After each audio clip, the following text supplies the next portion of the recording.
Hey guys, today we're going to be answering a few questions. I think they're pretty interesting.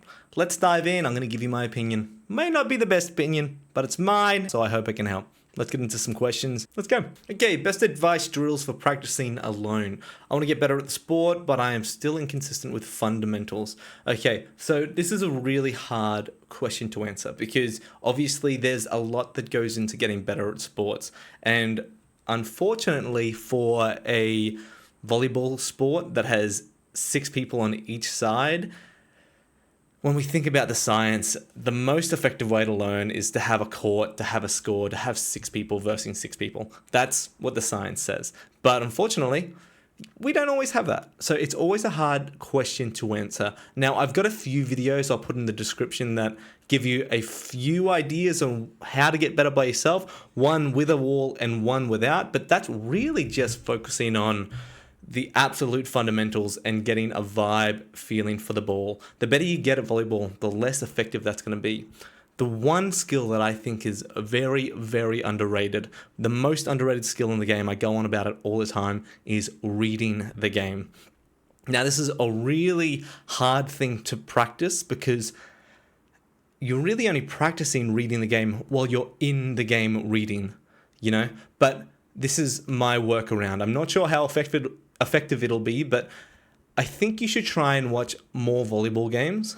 And if you want to learn how to get better at reading serves, spikes, and sets, the things that are always the hardest to read and the things that have the biggest outcome on where the ball goes, is when you're watching that volleyball game, pause right before there's contact on the serve or spike or there's contact on the set, and try and read what's going on around you. You'll have way more time to see not only the setter, but what are the spikers doing, what are the defenders doing. And you'll be able to just maybe guess, I think they're going to go set it forward because their body energy is going forward, and then play it. See if that player is setting forward. See if that spiker did spike it cross court like you guessed. All right, that's going to practice your reading skills.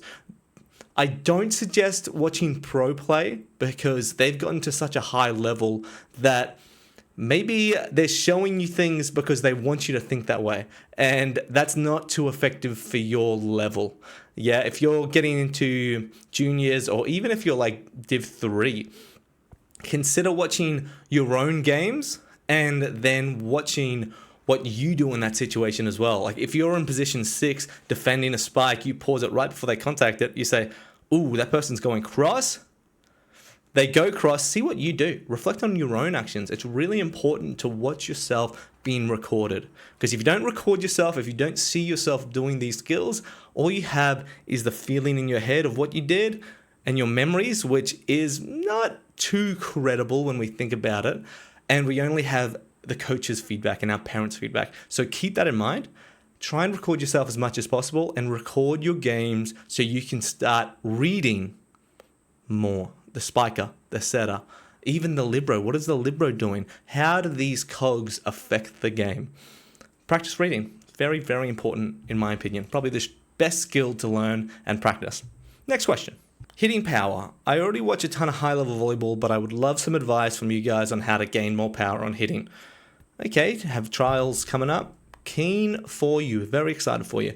Number one thing, again, like I just mentioned before, it's really imperative that you watch yourself, record yourself spike. It's going to tell you some really important information because remember, all we have is our feelings and our memory of our feeling and the feedback we get from coaches. Sometimes coaches aren't the best at explaining things. The best feedback sometimes is just video feedback and you seeing what you actually look like. Now, I love that you already watch high-level volleyball and you're sort of seeing the difference. Now, with your recording of yourself, compare the difference of you and that high-level volleyball player. It's going to be really interesting to see. The things I want you to compare are the approach, where you're jumping from and where they're jumping from, the hip rotation, the shoulder rotation, and the hand speed. So we're moving all the way up the body. Yeah? So compare feet, jump, hips, shoulders, hand speed. Good luck in your tryouts. Next question, how do I increase my vertical in less than a year? I'm going to be under 15s next semester, or in other words, there will be 6 players in a match. My future coach said he'll put me on libero. I think that's because I'm short and can't jump that high. Feel for your brother or sister. The thing is, I always wanted to be a hitter. Okay, cool. The obvious answer is plyometrics. Yeah, let's just improve your jump by doing exercises that will make your muscles stronger. That's the obvious answer. Look into that. Very important you do. But it's not the only answer I'm going to add. The next thing I'm going to talk about is try and reflect on your whole game as an attacker. Okay, so you've reflected it as an attacker and said, oh, my jump's not as high as other people, so I need to improve that. Great work observing that first step. But I'd also like you to start reflecting on other parts of your game. When we think of the best spikers ever, we really are considering how many points they score. It's not how high they jump or how hard they hit the ball, it's how many points they score.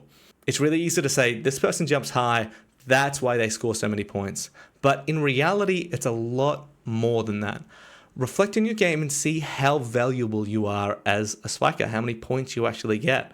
And you don't always have to hit hard to score a really good point. You can wipe and tip off the block. You can tip over the top. You can hit seams. It's really important that spikers develop their vision on court. What do you see and what are the opponent's weak spots? Hitting something really lightly but into a hole on the court wins points. Especially at under 15s, you don't have to be jumping 150 centimeters. And even if you could, no point if you can't be creative with your attacks. That's one part of the equation. Start considering others now. But plyos, still a really important thing.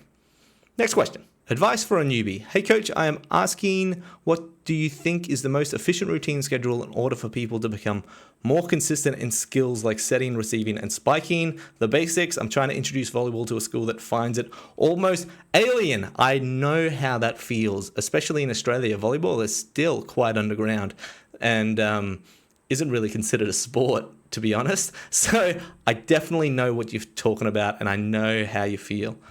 Something I want you to think about is people play sports, start playing sports because it's fun. It's really fun playing sports. People play soccer because it's fun to kick a ball around and try and challenge yourself. And the key word I'm saying here is people play sports. So the idea I want you to think about is volleyball needs to be fun. No one does anything if it's not fun. Especially that they don't start things out and they don't risk it if it's not fun. So the games I would consider is literally 2v2, 4v4. In those games, you have digging, setting, spiking, serving, scoring. It's got everything. Plus, it's fun. Yeah, you're playing a game. It's fun.